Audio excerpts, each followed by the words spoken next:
اعوذ باللہ من الشیطان الرجیم، بسم اللہ الرحمن الرحیم۔ رب اشرح لی صدری ویسر لی امری واحلل عقدۃ من لسانی یفقہوا قولی۔ پچھلی کلاس میں سورہ فاطر کا مطالعہ ہم نے شروع کیا تھا۔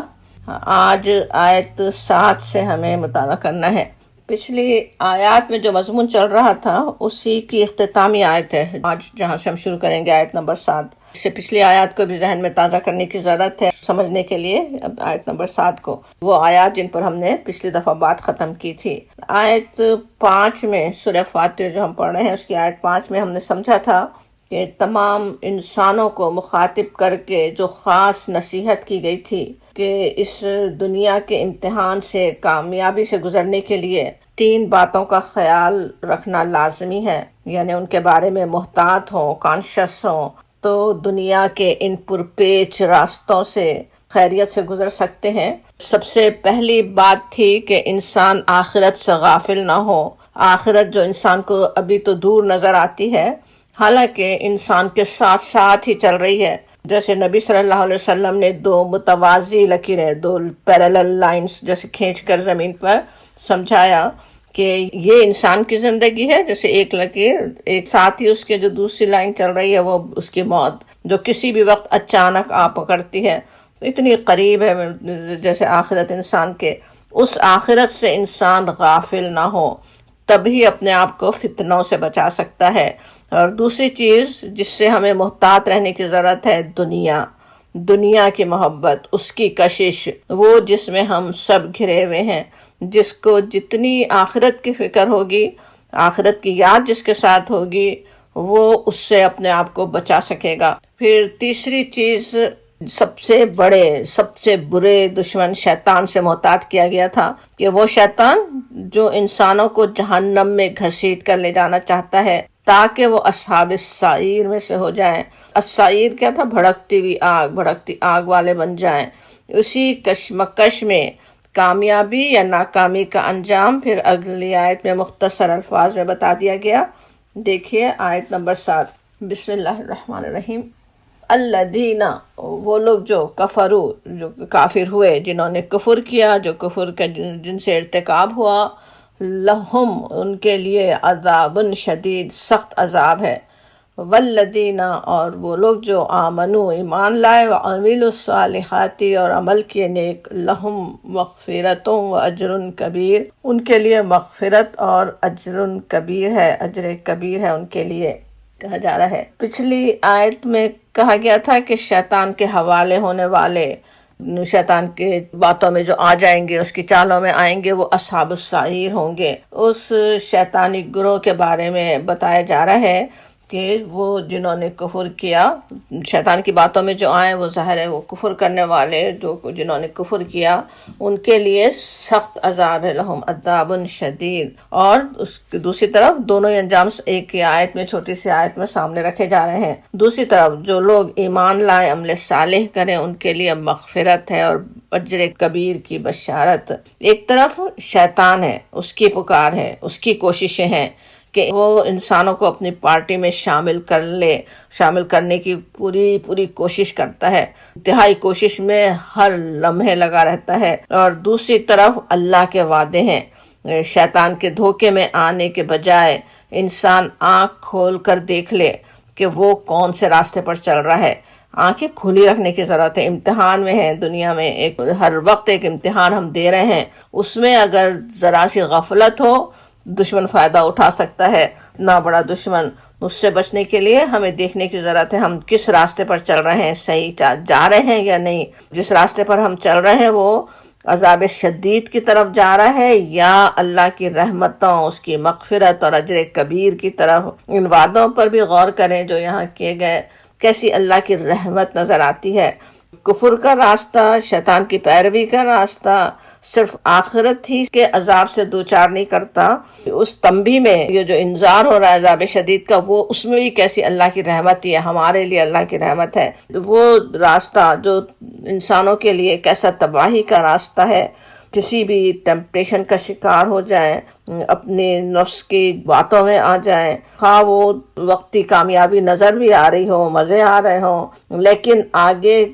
اس کا نتیجہ کیا ہوتا ہے؟ فساد، ظلم و زیادتی، بلکہ خونریزی تک پہنچانے والا راستہ ہے۔ عذاب شدید کی یاد، اس کی بار بار تنبیہ ہی انسان کو اس تباہی کی طرف جانے سے روک سکتی ہے۔ اسی طرح اللہ کی فرمانبرداری کا راستہ، کہ اگرچہ وقتی طور پر گراں تو گزر سکتی ہے، اللہ تعالیٰ کی فرمانبرداری کرنے میں جو کچھ مشکلات پیش آ رہی ہوں، اپنے نفس پہ گراں گزر رہی ہوں، لیکن وہی انسانوں کو امن و اطمینان عطا کرنے والا راستہ ہے۔ انسان راستے کی مشکلات دیکھ کر پیچھے ہو سکتے ہیں، لیکن مغفرت اور اجر کبیر کے وعدے اس مشکل راستے کو آسان کرتے چلے جاتے ہیں۔ عذاب کی یہ وعید اور اس کے بہترین ثواب کے وعدے، یہ انسان کی فطرت کے عین مطابق ہیں۔ جنت اور دوزخ کے لیے اعمال نہیں کرو، یہ بھی کہا جاتا۔ اعمال ظاہر ہے اللہ کی رضا کے لیے انسان نیک کو کرنا چاہیے، نیکی کرنی چاہیے، اصل مقصود اللہ کی رضا ہو، لیکن اس مقصود تک پہنچنے میں یہ مدد دیتی ہیں، یہ بشارتیں، یہ وعید۔ اسی لیے جب آپ قرآن کا مطالعہ کریں، اس کے ضرور کچھ نہ کچھ آخرت کی یاد دلانے والے کوئی نہ کوئی آیت سامنے آ ہی جائے گی، کیونکہ انسان کی فطرت ہے ہی اس طرح کی۔ اس کو مثالوں سے سمجھیں، بات کو سمجھنے کے لیے ذرا غور کریں۔ ہائی اسکول اور کالج کا کون سا طالب علم ہے، کون سا اسٹوڈنٹ ہے جسے نہیں پتا کہ علم کا حصول، خود سے نالج گین کرنا اس کے لیے فائدہ مند ہے، لیکن امتحان میں فیل ہونے کا ڈر یا کامیابی کا چارم نہیں ہو تو کون پڑھائی کرے گا، کون محنت کرے گا اس کے لیے۔ اسی طرح اور بھی کئی چیزیں ہو سکتی۔ ٹریفک کے قوانین کی پابندی کرنا خود ہمارے اپنے لیے فائدہ مند ہے، ہماری سیفٹی کے لیے، ہماری حفاظت کے لیے اچھا ہے، لیکن ٹکٹ کا ڈر نہیں ہو تو پولیس کی گاڑی نظر نہ آ رہی ہو تو کتنے ہی کریزی اپنے ساتھ دوسرے لوگوں کی بھی جان خطرے میں ڈال دیں گے۔ بالکل اسی طرح عذاب شدید کی وعید، مغفرت اور اجر کی امید، یہ سب چیزیں انسانوں کے لیے سیدھے راستے پر قائم رہنے کو آسان بنا دیتی ہیں۔ وہ چیزیں ہماری نظر میں رہنی چاہیے، وہ جنت کو بھی نہ بھولیں، اس دوزخ کو بھی نہ بھولیں انسان۔ پھر مغفرت اور اجر کبیر کے وعدے سوچیں، وہ تو کیسی بڑی اللہ کی رحمت ہے۔ ہم میں سے کون ہے جو اپنے آپ سے، اپنے اعمال سے بار بار مایوس نہ ہو جاتا ہو؟ کچھ نہ کچھ کمی ضرور ہوتی ہی رہے گی۔ ایسے میں اللہ کی طرف سے بخشش کا وعدہ، یہ بات نہیں آتی کہ جو نیک تم کر لو، جو نیکی پہ قائم ہو گئے بس ان کے لیے جنت ہے۔ ہر ایک اکثر جگہ ساتھ ہی ہم مغفرت کے وعدے دیکھیں گے۔ وہی کتنی بڑی رحمت ہے کہ جو غلطیاں ہو جاتی ہیں، نیکیاں کرنے میں بھی غلطیاں ہوتی رہتی ہیں انسان سے، وہ نیکیوں کی بخشش کا اللہ تعالیٰ کے پاس سے وعدہ ہے کہ اللہ تعالیٰ معاف فرما دے گا۔ کیسی مایوسیوں سے بچانے والی یہ خوشخبری ہے۔ اور پھر اجر کبیر ہے، اللہ کے فضل کے ساتھ بڑا اجر۔ ہماری سوچیں، ہم اس چھوٹی سی زندگی میں، دنیا ہی خود چھوٹی، اس میں ہم کمزور انسان، ہماری کوششیں ہی کیا، اور اس ہمیشہ کی زندگی کے اتنے بڑے بڑے انعامات جن کے ہم حریص ہیں، جو ہم چاہتے ہیں ہمیں مل جائیں، انشاءاللہ اللہ تعالیٰ اپنی رحمت سے عطا فرمائے، وہ تو اجر کبیر ہی ہو سکتا ہے کہ بڑا اجر ہے۔ چھوٹے سے ہمارے عمل کا ایک بڑے اجر کا وعدہ کیا جاتا کہ وہ اللہ تعالیٰ عطا فرمانے والا ہے۔ ان آیات پر غور کریں تو کیسے وہی کلمہ زبان پر آتا ہے جس کے ساتھ یہ سورج شروع ہوئی تھی، الحمدللہ فاطر السماوات والارض۔ الحمدللہ، سب تعریف اللہ کے لیے ہے، وہ جو آسمانوں اور زمین کا پیدا کرنے والا ہے، وہ ہستی جس نے مجھے اپنی بہترین ساخت پر پیدا کیا، جس نے مجھے ہدایت دی، جس نے مجھے ہدایت پہنچائی، جس کے یہ وعدے ہیں، الحمدللہ رب العالمین۔ اور پھر اگلی آیت دیکھیں، آیت 8 سورہ فاطر ہم پڑھ رہے ہیں۔ کہا جاتا افمن، سوال کی طرح شروع ہو رہی ہے آ سے، کہ کیا، پس من، جو، من کہیں تو وہ جو شخص، زینا زینت کا لفظ ہم اردو میں بھی جانتے ہیں، جس کے لیے زینت دے دی گئی ہو، جسے اچھا لگتا ہو، جس کے لیے آراستہ کر دی گئی ہو، لہو اس کے لیے، وہ شخص جس کے لیے خوشنما بنا دی گئی ہو، سوء عملی ہی ہے، ہی کا اشارہ اس وہ من کی طرف کہ وہ شخص اس کا عمل برا عمل اس کے لیے خوشنما بنا دیا گیا ہو، فرآہ حسنا، پس دیکھا اس کو اس نے بہترین، اس کو اس نے اچھا سمجھا، فإن اللہ، پس بے شک اللہ، پوری آیت ہم دیکھ لیتے ہیں پھر اس کو سمجھتے ہیں، پس بے شک اللہ یضل، گمراہ کرتا ہے، من یشاء، جس کو چاہتا ہے، ویہدی من یشاء، اور ہدایت دیتا ہے جس کو چاہے، فلا، پس نہ، تذہب، نکل جائے، نفس کا، آپ کی جان، نبی صلی اللہ علیہ وسلم سے خطاب ہو رہا ہے کہ آپ نے آپ کو ہلاک نہ کر لیں، آپ اپنے آپ کو ہلکان نہ کر لیں، تذہبا نفس کا، ذہبہ ہوتا جانا، چلا جانا، نفس ہی نہ چلا جائے، یعنی اب نبی صلی اللہ علیہ وسلم کو جو سخت تکلیف ہو رہی تھی اس کی طرف اشارہ ہے کہ آپ کی جان نہ نکلے، علیہم، اللہ اور ہم ہے نا، علیہم، ان پر، ہم کا اشارہ کس طرف؟ وہ جو آپ کا انکار کرنے والے ہیں، آپ کی قوم کے لوگ جو مان کر نہیں دے رہے ہیں، جو اسلام کی طرف آ نہیں رہے ہیں، حسرات، حسرت کی جمع حسرات، افسوس پر، اس حسرت میں کہ وہ ایمان نہیں لا رہے ہیں، آپ اپنی جان کو ہلکان نہ کریں کہا جاتا، ان اللہ، بے شک اللہ، علیم بما یصنعون، علیم مبالغے کا صیغہ، بہت جاننے والا، اللہ کا علم کیسا، وہ جتنی ہمارے سوچ جا سکتی ہے اس سے بھی زیادہ وہ جاننے والا، بما، ساتھ اس کے، یصنعون، جو وہ کرتے ہیں، جو وہ بناتے ہیں، صنع کے لفظ پہ بھی ہم غور کرتے ہیں۔ پھر افا من زینا، جو کہا جا رہا ہے، سوال کی طرح بات کی گئی ہے، جو پہلا ٹکڑا ہے آیت کا، افا من زینا لہ سوء عملہ، پس کیا کہ بھلا وہ شخص جس کے اعمال اس کے لیے خوشنما بنا دیے جائیں۔ اب یہاں پہ یہ جو آیت شروع ہو رہی ہے، اس سے پہلے اوپر کی جو آیات تھی اس میں تمام لوگوں کو، عوام الناس کو مخاطب کر کے ہدایت دی گئی تھی کہ شیطان کے پھندے میں نہ پھنسو، اس تباہی کے راستے پر نہ جاؤ، فلاح کے راستے کی طرف چلو۔ اب انسانوں کو جو گمراہ کرنے والے بڑے بڑے سرغنے تھے، بڑے اسلاموفوب، اسلام کی مخالفت کرنے والے، ان کے بارے میں بات ہو رہی ہے، جو اس وقت بھی نبی صلی اللہ علیہ وسلم کی مخالفت میں پیش تھے اور ہر زمانے میں دنیا میں فساد پھیلانے میں آگے آگے ہوتے ہیں۔ بات کی گئی سوال کی طرح کہ کیا وہ جس کے عمل اس کے لیے خوشنما بن گئے ہوں، لیکن آگے کی بات چھوڑ دی گئی، آگے جواب نہیں ہے، کہا نہیں جا رہا کہ کیا اس کے ساتھ ہونے والا ہے، بلکہ خود ہی انسان سمجھے، انڈرسٹوڈ ہے، اس سے ہدایت مل نہیں سکتی، جو خود ہی سمجھے کہ جو میں کر رہا ہوں بس وہی ٹھیک ہے، اسے کیسے ہدایت مل سکتی ہے۔ اب یہ بات ایک تو نبی صلی اللہ علیہ وسلم کی تسلی کے لیے کی گئی کہ وہ جنہیں آپ صلی اللہ علیہ وسلم کی بات سمجھ میں نہیں آ رہی ہے، جنہیں آپ ہدایت دینے میں کامیاب نہیں ہو رہے ہیں، اس کی وجہ ان کے اپنے ہی کرتوت ہیں، اس وجہ سے انہیں ہدایت نہیں مل رہی ہے۔ اسی لیے پھر آگے کہا گیا فلا تذهب نفسك علیہم حسرات، نبی صلی اللہ علیہ وسلم کی دل کی کیفیت، یہاں لفظ حسرت سے اس کا اندازہ ہوتا کہ کیا آپ کی دل کی کیفیت تھی، کتنی آپ کی کس قدر خواہش ہے کہ لوگ ہدایت پا جائیں، ان کا انکار آپ کے لیے کیسی جیسے حسرت کا باعث ہوتا تھا۔ اولاد سوچیں غلط راستے پر جا رہی ہو تو والدین خصوصاً ماں کے دل کی کیا کیفیت ہوتی ہے، نبی صلی اللہ علیہ وسلم اس سے بھی زیادہ، اس ماں سے زیادہ ان لوگوں کے لیے پریشان ہے۔ آپ کے دل کے اندر کا حال اللہ تعالیٰ جانتا تھا، جو العلیم جو ہستی ہے وہ جانتے تھے کہ آپ کس کیفیت سے گزر رہے ہیں، کتنی حسرت آپ کے دل میں ہے، کتنی بڑی خواہش ہے کہ کاش وہ ایمان لے آئے۔ اور کون؟ وہ جو آپ کو اتنی اذیتیں پہنچا رہے تھے، آپ کی مخالفت پر اترے ہوئے تھے۔ اسی بات میں ہمارے لیے نبی صلی اللہ علیہ وسلم کی سیرت میں کیسا بڑا نمونہ ہے، ان کفار، ان مخالفین کو برا بھلا کہنے، ان کے لیے بد دعا کرنے کے بجائے آپ صلی اللہ علیہ وسلم ان کے لیے غم میں مبتلا ہیں کہ رب کریم کا فرمان اپنے محبوب نبی کے لیے کہ آپ ان کے لیے اپنی جان نہ کھلائیں۔ اور اسی طرح کی نصیحتیں قرآن میں بار بار ملتی ہیں، ہم دیکھ بھی آئے ہیں پیچھے، سورہ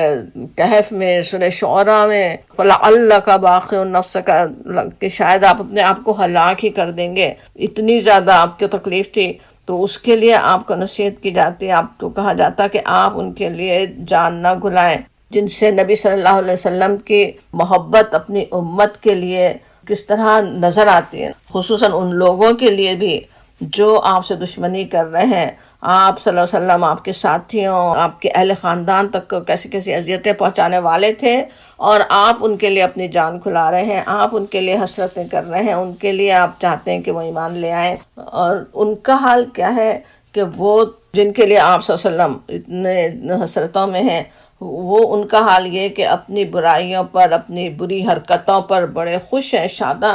اپنی چالاکیوں کو اپنا کمال سمجھ کر خوش ہو رہے ہیں۔ اب یہاں اس آیت میں کفار کی بات ہو رہی ہے جو اس وقت نبی صلی اللہ علیہ وسلم کو جھٹلا رہے تھے، لیکن ہر آیت ہم سے بھی کچھ کہتی ہے، ہمارے لیے بھی سوچنے کی بات ہر آیت میں ہے۔ اب یہاں پہ جو بات کہی گئی کہ جس کے لیے اس کا برا عمل خوشنما بنا دیا گیا ہو، ہمارے لیے کیا سوچنے کی بات ہے کہ کہیں کوئی ایسے برے عمل تو نہیں ہے جو ہمیں بھی اچھے لگتے ہوں، ہماری نظر میں خوشنما ہو۔ ہر انسان کو اپنی خرابی، اپنی برائی نظر بھی بڑی مشکل سے آتی ہے، دوسرے لوگ دیکھ بھی سکتے ہیں، اس کے اندر خود کو نظر نہیں آتی۔ ہمیں دیکھنے کی ضرورت ہے، ہمیں اگر آخرت کی فکر ہے، ہمیں اگر آخرت میں کامیابی کی فکر ہے، تو ہمیں اپنے اوپر نظر ڈالنے کی ضرورت ہے کہ کہیں کوئی چیز، کوئی چھوٹی سی بھی بات ایسی نہ ہو جو ہمارے رب کی نظر میں بہت بری ہے اور ہم اسے صحیح سمجھ رہے ہوں، ہمارے عمل کی وہ برائی ہے، ہمارے عمل کی وہ کمزوری اور خرابی ہے، اور وہ ہماری نظر میں بڑی اچھی بنی ہوئی ہے۔ کسی نے اس کے لیے بیہودہ فیشن کی مثال بھی دی کہ بننا سورنا بہت اچھا ہے، خصوصاً عورتوں کے لیے پسند ہی کیا گیا کہ وہ زیوروں میں پالی گئی، وہ سب کچھ ہے، لیکن کہیں قرآن کے حکم کی نافرمانی تو نہیں ہو رہی ہے کہ اپنی زینت ظاہر نہ کرو، زینت نامحرموں پہ ظاہر نہ ہو۔ اسی طرح فضول خرچی کرنے والوں کو قرآن میں شیطان کے بھائی کہا گیا۔ کتنے ہی ایسے لوگ ہیں جو اپنی فضول خرچی کے زعم میں، فضول خرچی سے بچنے والوں کو بخیل ہونے کا الزام دے رہے ہوں، ان پر باتیں بنا رہے ہوں، اور اپنے اوپر بہت ناز ہے کہ ہم بہت خرچ کرنے والے ہیں، حالانکہ خود شیطان کے بھائی بن رہے ہیں۔ بالکل فضول خرچی، جہاں ہونا نہیں چاہیے خرچ وہاں وہ خرچ کر رہے ہیں، کچھ شو آف کے لیے خرچ ہو رہا ہے یا کچھ اسی طرح کے کام ہو رہے ہوں۔ اب یہ تو چھوٹی سی مثالیں ہیں، لیکن ہم میں سے ہر ایک کے لیے خود سوچنے کا کام ہے کہ مجھ سے کہیں غلطی نہ ہو، میرے اعمال کیسے ہیں، کوئی برے عمل کو، میں اپنے برے عمل کو کوئی اچھا نہ سمجھوں، اپنے برے عمل پہ نظر رکھوں، اسے اپنے آپ سے دور کرنے کی کوشش کروں۔ یہ ہمارے بھی سوچنے کا کام ہے۔ انسان دیکھیں جب تک برائی کو برائی سمجھے، اس پر شرمندگی بھی ہو، تب تو ہدایت مل سکتی ہے، لیکن اگر حالت یہ ہو کہ اپنی برائیوں کو انسان اپنا کمال، ہنر اور ترقی کا زینہ سمجھنے لگے، تب ہدایت تو ملنا دور کی بات، دلوں پر مہر ہی لگ جاتی ہے۔ قرآن میں بھی اس کیفیت کو کہیں ختم قلوب کہا گیا، دلوں میں مہر کا لگ جانا، کہیں رین بھی کہا گیا کہ دلوں کو جیسے زنگ لگ گیا ہو۔ سورہ کہف کے آخر میں بہت ہی پر اثر طریقے سے یہ بات سمجھائی گئی۔ نبی صلی اللہ علیہ وسلم کو وہاں پہ حکم دیا جاتا ہے کہ قل کہو ہل ننبئکم، کیا میں تمہیں خبر دوں، نبع بڑی اہم خبر ہوتی، تو ان سے کہو کہ کیا میں تمہیں خبر دوں، ہم تمہیں ایک بڑی خبر پہنچائیں، بالاخسرین اعمالا، کہ اپنے اعمال میں سب سے زیادہ ناکام کون ہے۔ اخسرین جب لگ جائے تو مبالغے کا ذائقہ ہوتا ہے نا، صرف خسارہ پہنچانے والی، نقصان پہنچانے والی نہیں، بلکہ اخسرین، بہت سب سے زیادہ خسارہ پہنچانے والے اعمال کون سے ہیں۔ اب اس میں ہمیں کیسے سوال کی طرح ہے کہ میں تمہیں بتاؤں، اور یہ جو ہے کان کھول کے سننے والی بات ہے۔ ہم سب بچنا چاہتے ہیں ایسے عمل سے جو ہمیں خسارہ پہنچانے والا ہو، جو سب سے بڑا جس میں نقصان ہو ہمارا۔ وہ کیا ہے؟ الذین، وہ لوگ جو ضل سعیہم فی الحیات الدنیا، کہ دنیا کی زندگی میں جن کی ساری سعی و جہد، سعیہم ان کی سعی کوششیں، وہ ساری دنیا کی زندگی میں پھنسی رہی، ضل گم ہو گئی، دنیا میں وہ گم رہے، اور اس کے ساتھ ہی پھر کیا ان کی بات تھی کہ وہم یحسبون، اور وہ گمان کرتے رہے، وہ کیا سمجھتے رہے، انہم یحسنون صنعا، کہ وہ سب کچھ ٹھیک کر رہے ہیں۔ یہ آیت ویسے سوچیں تو سورہ کہف کی کتنی زیادہ اسکیری بھی ہو سکتی ہے، ہمیں یہ سوچنے کی بات ہے۔ ہم میں سے ہر ایک اپنے عمل کو سب سے صحیح سمجھتا ہے، دوسروں کے اعمال غلط ہیں، جو دوسرے کر رہے ہیں وہ بہت برا کر رہے ہیں، ہم تو سب بہت صحیح کر رہے ہیں، اور وہ بہت صحیح اگر سمجھتے رہے تو پھر غلطی کہاں سے نظر آئے گی، اپنی خرابی کہاں سے نظر آئے گی، اصلاح کیسے ہوگی؟ وہ اپنے آپ کو دیکھو، اپنی اصلاح کرو، اپنی کوشش کرو، برائیوں سے اپنے آپ کو بچاؤ۔ وہ کہا جاتا سورہ کہف میں تو ایسے لوگوں کا آخرت کا انجام بتایا گیا کہ ان کے سب اعمال ضائع ہو جائیں گے اور ان کا کوئی وزن نہیں ہوگا۔ اب یہاں پہ کہا جا رہا ہے اس آیت میں، جو ہم سورہ فاطر کی آیت 8 پڑھ رہے ہیں، اس کے بعد کہا گیا فَإِنَّ اللَّهَ، بس بے شک اللہ يُضِلُّ مَن يَشَاءُ وَيَهْدِي مَن يَشَاءُ، کہ اللہ جس کو چاہے گمراہ کرتا ہے اور جسے چاہے ہدایت دیتا ہے۔ اللہ کا چاہنا کیسا چاہنا ہے، وہ جو العلیم اور الحکیم ہستی ہے، اس کے اتنے گہرے علم کی بنا پر، انتہائی حکمت کی بنا پر ہوتا ہے، جسے اپنی برائیاں ہیں نہ صرف اچھی بلکہ جیسے زینا کے لفظ سے اندازہ ہوتا ہے کہ بہت ہی پسند ہے، تو ان کے لیے فخر اور پرائڈ کا ذریعہ بنی ہوئی ہیں، اس پر وہ بڑی ناز کرتے ہیں، نازا ہیں، تو انہیں پھر ہدایت کیسے مل سکتی ہے؟ دنیا میں ہر چیز کیونکہ اللہ کی مشیت سے ہوتی ہے، اس لیے کہا جاتا جس سے چاہے اللہ گمراہ کر دے، جسے چاہے ہدایت دے۔ لیکن یہ بات کہنا بالکل اسی طرح ہے جیسے آگ جلا دیتی ہے، ہم کہیں آگ میں جلانے کی صفت ہے، لیکن آپ ہاتھ ڈالیں گے اس سے بچیں گے نہیں تو ہاتھ جلے گا ہی۔ بالکل اسی طرح قانون کے تحت سارے کام ہوتے ہیں، اللہ کی بنائی ہوئی سنت کے تحت یہ بات ہوتی ہے کہ کون گمراہ ہو اور کون ہدایت پائے۔ کس کے دل میں کچھ بھی ہدایت کی ایک رمق ہے، ایک طلب ہے چھوٹی سی، اللہ تعالیٰ اس کے لیے ہدایت کے راستے کھول سکتا ہے۔ وہ جس کے سامنے 20 دفعہ ہدایت آئے اور وہ اس کو ٹھکرا دے، اپنی برائیوں کو بہت ہی اچھا وہ جو سمجھ رہا ہو، برائیوں کی طرف ہی جانا چاہتا ہو، اللہ تعالیٰ بھی اس کے لیے پھر وہی راستے کھول دیتا ہے۔ اللہ تعالیٰ اپنی رحمتوں سے بچائے۔ دنیا کا ایک طرح کا عذاب ہے کہ اللہ تعالیٰ ہی گمراہی کی طرف چھوڑ دے، اللہ تعالیٰ ہی ہدایت نہ دے، اس سے بھی کتنا زیادہ ڈرنے کی ضرورت ہے۔ اور پھر کہا جاتا فَلَا تَذْهَبْ نَفْسُكَ عَلَيْهِمْ حَسَرَاتٍ۔ اب اس بات کو ہم سمجھ بھی چکے پیچھے کہ کس طرح نبی صلی اللہ علیہ وسلم کو نصیحت کی جا رہی ہے، آپ ان کے پیچھے جان نہ گھلائیں، حالانکہ آپ اپنا فرض پورا کرنے کے لیے اصل فکر میں ہیں، لیکن اس فرض کے لیے اتنا زیادہ آپ جو کوشش کر رہے ہیں کہ اللہ تعالیٰ کی رحمت کے آپ صلی اللہ علیہ وسلم سے کہا جاتا ہے کہ آپ ان کے پیچھے اپنی جان نہ گھلائیں۔ ان اللہ علیم بما یصنعون، اللہ تعالیٰ جانتا ہے وہ جو کچھ بناتے ہیں، جو کچھ وہ کر رہے ہیں۔ اس میں اس طرح کی آیت، وہ جملہ جس پر آیت ختم ہو رہی ہو، خاص طور پہ اس جملے میں ان اللہ علیم بما یصنعون کہنے میں ایک طرف تسلی، اصل نبی صلی اللہ علیہ وسلم کی تسلی کی بات ہی ہو رہی تھی کہ آپ کے پیچھے جان نہ گھلائیں، اللہ تعالیٰ جانتا ہے جو کچھ وہ کر رہے ہیں، جو چالیں کر رہے ہیں، جو وہ کر رہے ہیں، جو اپنے جو اعمال نامے تیار کر رہے ہیں، وہ سب اللہ تعالیٰ کے علم ہے، اللہ تعالیٰ جانتا ہے۔ اور دوسری طرف ان کے لیے دھمکی بھی، چالے چلنے والوں کے لیے، ظلم کرنے والوں کے لیے تنبیہ کہ اللہ تعالیٰ خوب جانتا ہے، اللہ تعالیٰ کو خوب پتہ ہے۔ یہاں پہ صنع کا ویسے لفظ آ رہا ہے بما یصنعون، کسی کام کو کرنے کے لیے کئی الفاظ عربی میں ہیں، لیکن صنع بھی اس میں سے ایک ہے، لیکن اس کے معنی بھی ہوتے ہیں کہ جیسے کسی کام کو مہارت سے کرنا۔ اردو میں صنعت، مصنوع، مصنوعات کا لفظ اسی سے ہے۔ اب یہاں کفار کی جو حرکتیں تھیں، خصوصاً اسلام کے مخالفین جو زبردست چالے چل رہے تھے، ان کے لیے کہا جا رہا ہے کہ وہ جو مکر کا جو جال انہوں نے بنا رکھا ہے، یہ بالکل ایک مصنوعی چیز بنائی ہوئی ہے، پروپیگنڈوں کے ذریعے سے کیا بنایا ہوا ہے۔ نبی صلی اللہ علیہ وسلم جیسے خود نعوذ باللہ جھوٹ بول رہے ہوں، آپ کے ساتھیوں کو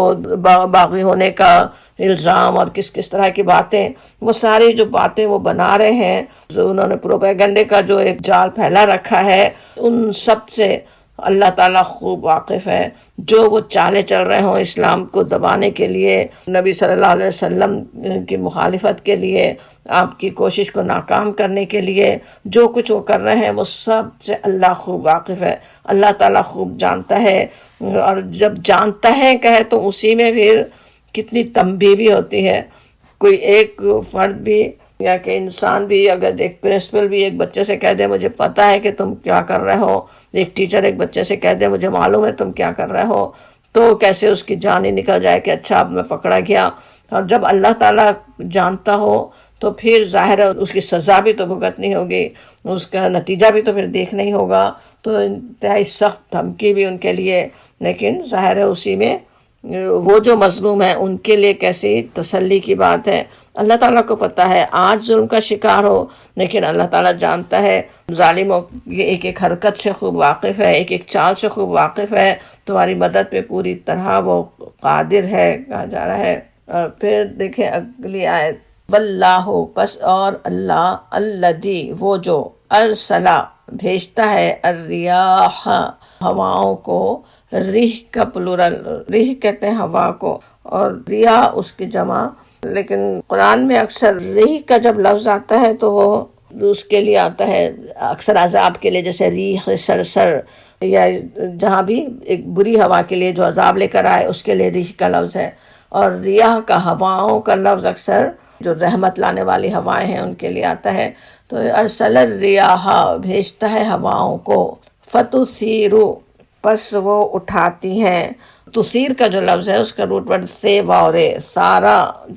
سیرا، اس کے معنی ہوتے ہیں جیسے اوپر اٹھانا، جیسے غبار یا بادل کو اوپر اٹھانا۔ فتثیر الارض پیچھے قرآن میں ہم پڑھ بھی چکے ہیں، ہل چلانے کے لیے بھی، ہل چلانے میں بھی کیا ہوتا ہے، نیچے کی مٹی اوپر اٹھا کے ڈالی جاتی، تو اوپر اٹھانا، اوپر اٹھنے کے لیے، پھیلانے کے لیے جیسے لفظ آتا ہے۔ تو فتثیرو پس وہ اٹھاتی ہیں، یعنی وہ ہوائیں اٹھاتی ہیں، سحابن بادل، وہ کیا کچھ اٹھاتی ہیں، وہ ٹنوں کا پانی اپنے اوپر وہ اٹھا کے چلتی ہیں۔ فسقناہ پس سقناہ چلاتے ہیں ہم اس کو، سقنا سقیا ہوتا ہے جیسے پہنچانا، پانی کو کسی تک پہنچانا۔ فسقناہ پر الی بلد میت، طرف مردہ زمین کے، بلد شہر بستی، میتن مردہ، مردہ کس لحاظ سے، زمین مردہ ہوئی ہے، انہیں اسے پانی نہیں ملا ہے۔ فَأَحْيَيْنَا پھر زندہ کیا ہم نے، بِهِ الْأَرْض ساتھ اس کے زمین کو، بَعْدَ مَوْتِهَا اس کی موت کے بعد، كَذَلِكَ النُّشُورُ اسی طرح ہوگا جی اٹھنا۔ اب یہاں پہ سے یہ آیت اس کی دلیل کے طور پہ آ رہی ہے کہ وہ جو پیچھے آخرت کے وعدے تھے وہ کیسے پورے ہونے والے ہیں، اس کے لیے دلیل کی طرح یہاں پہ بات کی جا رہی ہے کہ دنیا میں بھی یہ تم سب کچھ دیکھتے ہی ہو۔ ایسے دوسری جگہوں پہ اکثر اس طرح بارش کا جو تذکرہ آئے، خصوصاً مردہ زمین کو زندہ کرنے کی بات آئے، وہاں کہیں پہ وہ بھی ہوتا ہے، نبوت کی طرف، وحی کی طرف بھی اشارہ ہوتا ہے۔ جس طرح بارش مردہ زمین کو زندہ کرتی ہے، اسی طرح وحی، اسی طرح اللہ کے بھیجے ہوئے رسول مردہ انسانیت کو زندہ کر دیتے ہیں، زندگی آ جاتی ہے۔ وہ بھی اشارے ہیں، لیکن یہاں پہ مگر خاص بات اس کی ہو رہی ہے کہ آخرت کا آنا، مرنے کے بعد لوگوں کا قبروں سے اٹھا کھڑا کرنا اللہ کے لیے کیا مشکل ہو سکتا ہے۔ وہ اللہ تعالیٰ جو بھیجتا ہے ہواؤں کو، ریاح کو، رحمت لانے والی ہواؤں کو، بارش برسانے والی ہواؤں کو، اور پھر وہ تثیر السحابہ، اور وہ پھر اٹھاتی ہیں اس کو، ہوائیں اس کو اٹھائے پھرتی ہیں، وَسُقْنَاهُ إِلَىٰ بَلَدٍ مَّيِّتٍ اور اسے پہنچا دیتی ہیں وہ اس کو مردہ زمین تک۔ اب یہاں پہ کس طرح وہ بارش کا برسانا، پھر فسقناہ کہنے سے سمجھ میں آتا کتنی زمین میں، کون سی زمین میں کتنی ضرورت ہے، اسی لحاظ سے بارش کی تقسیم ہوتی ہے۔ اب یہ سب کچھ بارش کا برسانا، پھر کس زمین پر کتنی ضرورت ہے اس کے لحاظ سے بارش کی تقسیم، پھر مردہ زمین کا جی اٹھنا، پھر اس سے حشرات الارض کا نکل آنا، زمین کا زندہ ہونا کس کس طرح سے ہے، سرخ مخمل کا لباس پہنی ہوئی اور بیر بہوتی، ان کا نکل آنا، کیسے حشرات الارض نکل آئیں، اور بے حساب پتنگے، اور یہاں پہ جیسے ساری گھاس کا اچانک سے ہرا ہو جانا، سارے درختوں پر بہار آ جانا۔ اب یہ سارے حیرت انگیز کام دن رات ہمارے سامنے ہوتے ہیں، اس کو حیرت انگیز نہیں لگتے، ہو رہے ہیں مسلسل تو، لیکن اسی سے ذرا سوچو پھر آخرت کے وعدوں کو کیسے ناممکن سمجھ سکتے ہو، اس کے لیے کیسے شبہات کا شکار ہو سکتے ہو، دن رات زندہ سے مردہ، مردہ سے زندہ ہونے کا تماشا دیکھتے ہو، اور پھر یہ کیسے کہتے ہو کہ مرنے کے بعد زندہ نہیں ہو سکتے۔ یہ بات ایسے بھی نہیں بیان کی گئی کہ ہم نے ہوا بھیج دی، اس سے بادل اٹھے اور زمین زندہ ہو گئی، بلکہ آتا ہے فسقناہ، ہم نے اسے پہنچایا، مردہ زمین تک ہم پہنچانے والے اللہ تعالیٰ کی طرف سے کہا جاتا۔ فَأَحْيَيْنَاهُ ہم نے زمین کو زندگی دی۔ اللہ کی خاص رحمت کا بھی اظہار ہو رہا ہے کہ اس کی قدرت، اس کے علم کا بھی اظہار کہ وہی سب کچھ جاننے والا ہے کس کو کہاں کتنی کیا ضرورت تھی اسی طرح سے اس نے وہ پہنچایا۔ اس میں بھی سوچیں تو اللہ کی کتنی بڑی قدرت اور اس کی کیسی رحمتیں نظر آتی ہیں، اللہ تعالیٰ کی توحید کی نشانیاں اس کے اندر کتنی ہیں۔ اللہ تعالیٰ ہی ہے جو جاننے والا ہے زمین پہ کہاں کس کو کتنی ضرورت تھی۔ کون سی زمین تھی جو 2 انچ سے زیادہ بارش برداشت نہیں کر سکتی تھی، کہاں وہ بارش جا کے باہر لا سکتی تھی، وہاں پہ زیادہ تر بادل پہنچائے جاتے، آگے جا کر بادل وہاں برستے ہیں جہاں ضرورت ہے زمین کو۔ وہ سارے انتظامات کون ہے کرنے والا؟ یہ پورے سسٹم، پانی کا جمع رہنا سمندروں میں، اس کا اٹھنا، اس کا پھیلانا بادلوں کا، وہ سب پہ انسان غور کرے تو کیسے اللہ کی قدرت سمجھ میں آ جائے، اور پھر کیسے کوئی انسان ذرا سا بھی شبہ کر سکتا ہے کہ وہ اللہ تعالیٰ دوبارہ انسان کو نہیں کھڑا کر سکتا۔ وہ جو ایک ایک پتے کا جاننے والا ہے کہ وہ پتا کہاں گرا تھا اور پھر اس کو نیا پتا وہ کہاں سے پیدا ہو رہا ہے، وہ ایک ایک انسان کا بھی اسی طرح سے علم رکھنے والا ہے۔ ایک ایک انسان کا اسے پتا ہے کیا اس نے عمل کیے، ایک ایک چیز اس کے علم میں ہے، اور وہی بات اس کا نتیجہ بتا بھی دیا جاتا ہے، کذالک النشور، اسی طرح جی اٹھنا، اسی طرح تمہارا بھی جی اٹھنا ہے۔ نشرہ جس کے معنی ویسے پھیلنے کے معنی ہوتے ہیں،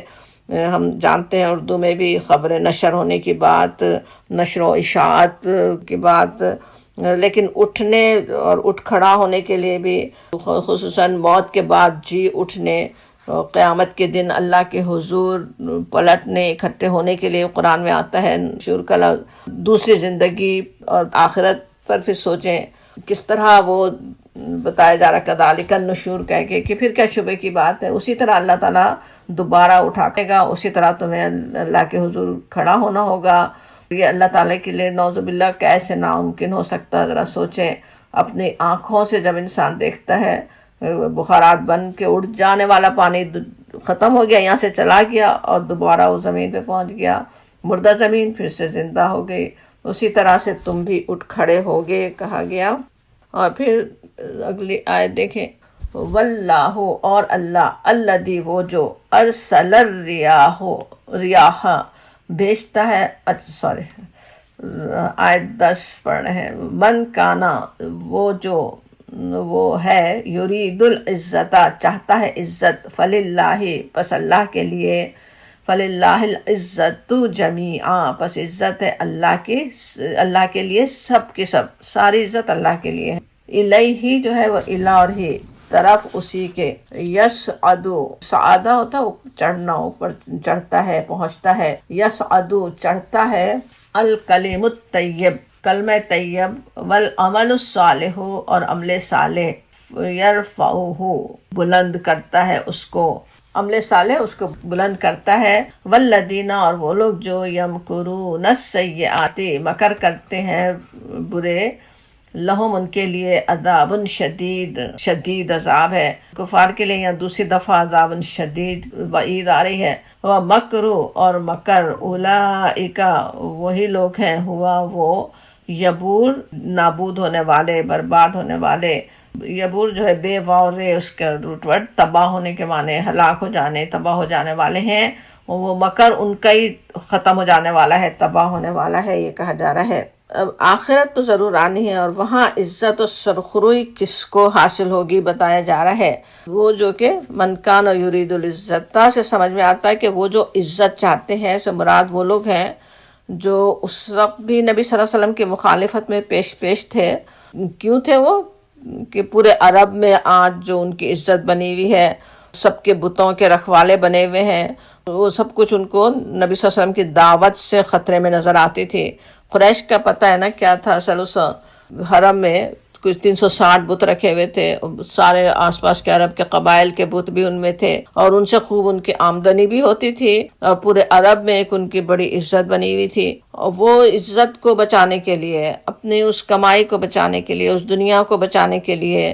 وہ نبی صلی اللہ علیہ وسلم کی اتنی مخالفت کر رہے تھے۔ وہ ابو لہب بھی جو چچا ہوتے ہوئے مخالفت کر رہا تھا، اس کے بھی سارا مسئلہ بس وہی تھا، زبردست طریقے سے کمائیاں اپنی کر رہا تھا بتوں کے ذریعے سے، اور وہ سب خطرے میں نظر آتی تھی انہیں۔ بڑے ایلیٹ کپل تھا ابو لہب اور اس کی بیوی بھی، اور وہ عزت ہاتھ سے نکل جائے گی، اس کے لیے مخالفت نبی صلی اللہ علیہ وسلم کی ہو رہی ہے۔ کفار تو کیا، ویسے سوچیں تو کفار تو ہیں ہی، وہ تو جو کچھ سمجھے۔ مسلمانوں میں بھی یہی چیز دیکھ سکتے ہیں کہ دنیا میں اپنے مقام کی خاطر، دنیا والوں کے اسٹیٹس پر پورا اترنے کے لیے، ان کے اسٹینڈرڈ پر پورا اترنے کے لیے اللہ کی نافرمانیاں کیسی آسانی سے ہوتی رہتی ہیں۔ ہم سب کے لیے بھی ایسے وقت آ سکتے ہیں، ایسے فیصلہ کرنے کے مواقع آتے رہتے ہیں جب ایک طرف اللہ کی رضا، اس کی پسندیدگی ہوتی ہے، اور دوسری طرف دنیا والوں کے سامنے سبکی کا اندیشہ ہوتا ہے کہ دنیا والے کیا کہیں گے۔ جب دوسری طرف جھکنے کے لیے شدید پریشر ہو، خود اپنے نفس کے بھی ٹیمپٹیشن ہو سکتے ہیں، اس نفس کی بھی بہت ترغیبات ہو سکتے ہیں، اس وقت پھر اپنے آپ کو یاد دلانے کی ضرورت ہے کہ عزت تو اللہ کے ہاتھ میں ہے، ساری عزت اللہ ہی کے ہاتھ میں ہے، جسے چاہے وہ عزت دے، جسے چاہے ذلیل کر دے۔ اب یہ بات پھر صرف اتنی بھی نہیں کہ وہ عزت دینے والا ہے، اللہ تعالیٰ ہی جو ہے عزت دینے والا ہے، بلکہ فَلِلَّهِ الْعِزَّةُ تو جمیعا جیسے کہا جا رہا ہے یہاں پہ کہ وہ ساری کی ساری عزت اسی کے لیے ہے، اللہ ہی کی ہے۔ اللہ کو ناراض کر کے کہیں اور عزت نہیں مل سکتی۔ انسانوں کو خوش کرنے، ان میں اپنا نام بنانے، ان میں اپنی عزت رکھنے کے لیے انسان بلکہ مسلمان بھی اللہ کی حدود کو پامال کر دیتے ہیں۔ اس کی تعویل میں کیسی کیسی باتیں بھی ہوتی ہیں کہ کیسے جملے سننے میں آتے کہ دنیا کا ساتھ تو دینا ہی ہوتا ہے، یا لوگ کیا کہیں گے۔ عام مثالوں سے بھی ویسے اس بات کو سمجھ سکتے ہیں کہ جیسے غریب ملکوں میں بھی کتنے ہی ایسے لوگ ہیں جن کے لیے جیسی شادیاں معاشرے کا چلن بن گئی ہیں وہ کر نہیں سکتے، لیکن قرضے بلکہ سود پر تک قرضے لے کر وہ سب کچھ کرتے ہیں۔ سب کس لیے؟ صرف دنیا کے لیے، دنیا کو بتانے کے لیے، دنیا کی خاطر کہ اس میں نام رکھنے کے لیے۔ یہاں پہ بتایا جا رہا ہے اللہ تعالیٰ کی جیسے بنائی ہوئی حدوں کو توڑنے والوں کو بھی بتایا جا رہا ہے ساری عزت تو اللہ کے پاس ہے، اس کی فکر رکھو۔ اللہ کی بنائی ہوئی اگر حدود کو توڑا، اس کی نافرمانی اگر کر ڈالی تو پھر عزت کہاں ملے گی؟ پھر عزت کیسے مل سکتی ہے؟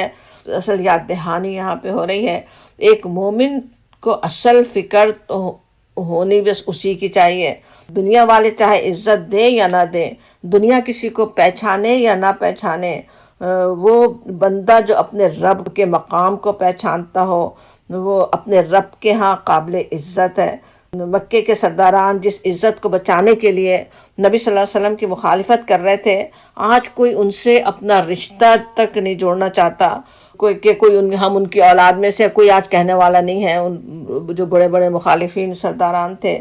اور وہ اہل ایمان جن کو وہ اس وقت حقارت کی نظر سے دیکھ رہے تھے، انہیں ذلیل کرنے کی کوشش کر رہے تھے، آج دنیا میں کیسی انہیں عزت ہے۔ مسلمان اپنی اولادوں کو ان کا نام دینے پر کیسا فخر رکھتے ہیں۔ مسلمانوں میں کتنے آج عمار، بلال، صہیب اور سمیہ یہ سارے پائے جاتے ہیں، ان کے ناموں پہ نام رکھ کے خوش ہوتے ہیں۔ کتنے ہی ایسے ہیں جو اپنے آپ کو صدیقی اور فاروقی کہلانا چاہیں۔ ابو لہب اور ابو جہل کا تو اصل نام سے بھی کتنے کم لوگ واقف ہوں گے، ان کے نام سے اپنا رشتہ جوڑنا تو بہت دور کی بات ہے۔ پھر آگے اس عزت کو پانے کا طریقہ بتایا جا رہا ہے۔ عزت تو سب اللہ کے لیے ہے، اور وہ عزت کیسے ملتی ہے؟ الیہ یصعد، اسی کی طرف بڑھتا ہے الکلم الطیب، کلمہ طیب، کلمہ پاکیزہ چڑھتا ہے، اور والعمل الصالح یرفعہ، اور عمل صالح اس کو اوپر کرتا ہے، اسے بلند کرتا ہے۔ حضرت ابن عباس رضی اللہ عنہ نے الکلم الطیب سے کلمہ ایمان مراد لیا۔ ہم لوگ کہتے بھی ہیں لا الہ الا اللہ کو کلمہ طیب ہی، اور وہ سب سے بڑا سب سے پاکیزہ کلمہ ہے۔ اس کے بعد پھر اور دوسری نیکی کی باتیں، سچائی کی نیتی کے ساتھ جو بھی ایمان کی بات ہو وہ بھی کلمہ طیب ہی ہے۔ پھر اس پاکیزہ کلمے کو اوپر لے جانے والی چیز کیا ہے؟ وہ بتائی جاتی ہے کہ وہ عمل صالح ہے۔ زبان سے انسان خواہ کیسی ہی خوبصورت باتیں کرے، پاکیزہ کلمہ طیب، کلمہ بڑی نیکی کی باتیں بھی کر رہا ہو، لیکن اگر عمل اس کے خلاف ہو، سوچیں پوری کلمے کی تسبیح تو پڑھ ڈالے، پوری 1000 کی تسبیح بھی پڑھ ڈالے، لیکن ادھر فرض نماز کا ٹائم ہو رہا ہے اور اس کے لیے تیار نہ ہو، یا وہ اس میں تو دھیان ہی نہ ہو کہ نماز کیسی پڑھی کیا پڑھی، تو وہ کیسے اس کو اوپر لے جا سکتا ہے وہ کلمہ؟ عمل اس کے اگر خلاف ہو، بالکل ایسا ہے جیسے کلمہ طیب کے خلاف اگر عمل ہو رہا ہو، تو جیسے کوئی ایک بہترین بیج کو لے کر کسی غلط جگہ ڈال دیا جائے، اس سے کوئی پودا نہیں نکل سکتا۔ کسی نے یہ بھی مطلب لیا کہ کلمہ طیب عمل صالح کو اوپر لے جاتا ہے۔ ایک بات تو ہم نے سمجھی نا کہ عمل صالح اوپر لے جاتا ہے کلمہ طیب کو، یا پھر اس کے دوسری طرف سے بھی سوچ سکتے ہیں کہ کلمہ طیب عمل صالح کے اوپر لے جاتا ہے۔ لا الہ الا اللہ کے بغیر ظاہر میں نظر آنے والی نیکی اللہ کے ہاں قبولیت کا درجہ نہیں پاتی۔ دونوں ہی باتیں صحیح ہیں بالکل۔ ویسے ظاہری نیکیاں ہوں،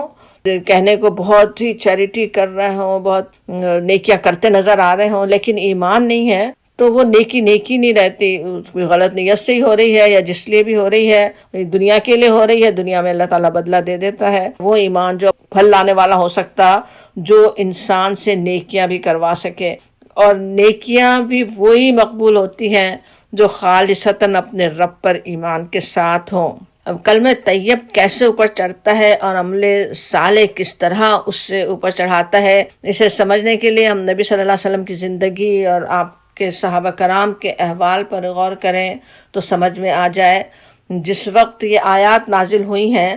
کلمہ خبیثہ کو لے کر کھڑے ہونے والے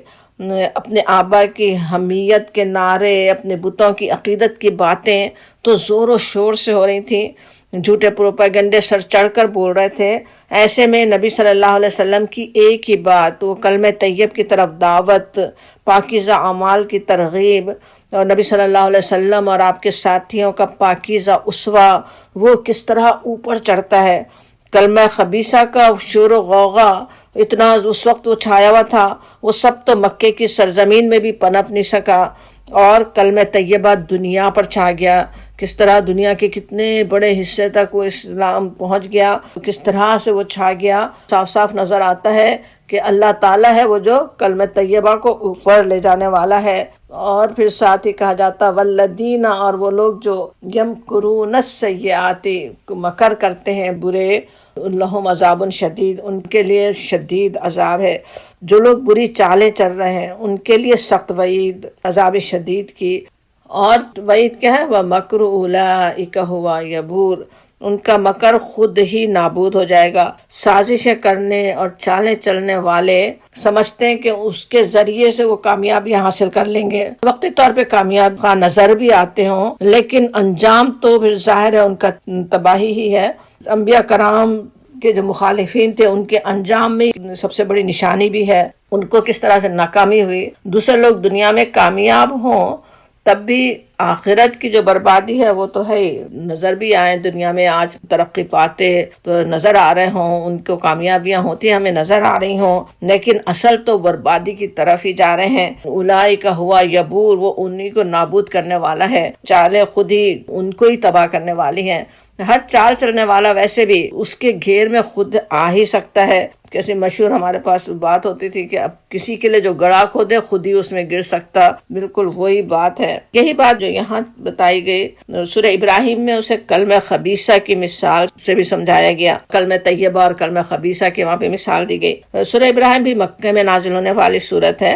جب مسلمان انتہائی کمزور حالت میں تھے، مشرکین غالب نظر آتے تھے، وہاں کلمہ طیبہ کی مثال پاکیزہ مضبوط درخت سے دی گئی۔ وہ کلمہ طیبہ وہاں بھی وہی بات ہے جو ہم جہاں کلمہ طیب کے لیے سمجھ رہے ہیں، جس کی جڑیں زمین میں پھیلی ہوئی ہیں، اس کی مثال اللہ تعالیٰ نے وہاں ایک پاکیزہ درخت سے دی۔ سمجھے کوئی ایک بہت اچھا پھل دینے والا درخت ہے، کھجور کے درخت تھے، وہاں آم تھے، اس کو سوچیں کیسی اس کی جڑیں زمین میں پھیلی ہوئی ہیں، وہ آسانی سے اکھاڑا نہیں جا سکتا، اس سے کتنے فائدے انسان اٹھاتے ہیں۔ اور کلمہ خبیثہ کی مثال شجرہ خبیثہ، برے ذات کے درخت سے وہاں پہ دی گئی، جیسے ویٹ سمجھ لیں، کانٹے دار جھاڑی سمجھ لیں، وہ جنہیں آسانی سے اکھاڑ کر پھینکا جا سکتا ہے، ان کی جڑیں ایسی پھیلی ہوئی نہیں ہوتی، کوئی اس کا فائدہ نہیں ہے، انسان آسانی سے اس کو ضروری اکھاڑ کر پھینکنا ہی چاہیں۔ اور اسی طرح سے سورہ رعد، وہ بھی مکی صورت ہے، وہاں پہ بھی باطل کو سیلاب کے جھاگ کے مانند کہا گیا۔ جھاگ ہو تو کیسے، بس جھاگ ایک وقت میں تو بہت بھرا ہوا نظر آ رہا ہو، لیکن کیسے وہ بیٹھ جاتا ہے۔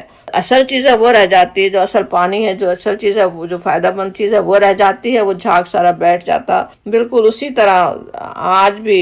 باطل بہت زوردار نظر آتا ہو، وہ انشاءاللہ اپنی چالوں کے پھیر میں خود ہی آنے والا ہے۔ بہترین کردار پر قائم مظلوم بندے آج پوری دنیا کے سامنے ایک روشن مثال بنے ہوئے ہیں۔ اتنے برے حالات میں کیسے ان کے بہترین کردار نظر آتے۔ اللہ تعالیٰ ان کی قربانیوں کا بہترین صلہ انہیں عطا فرمائے۔ ان کے لیے اللہ کے وعدے جیسے قرآن میں بھرے ہوئے ہیں، انشاءاللہ وعدے ان کے لیے پورے ہونے والے ہیں، اور اسی طرح وعید ان مکر کرنے والوں کی، ان ظلم کرنے والوں کے ظلم کو اللہ تعالیٰ انشاءاللہ تباہ و برباد کرنے والا ہے۔ وآخر دعوانا الحمدللہ رب العالمین۔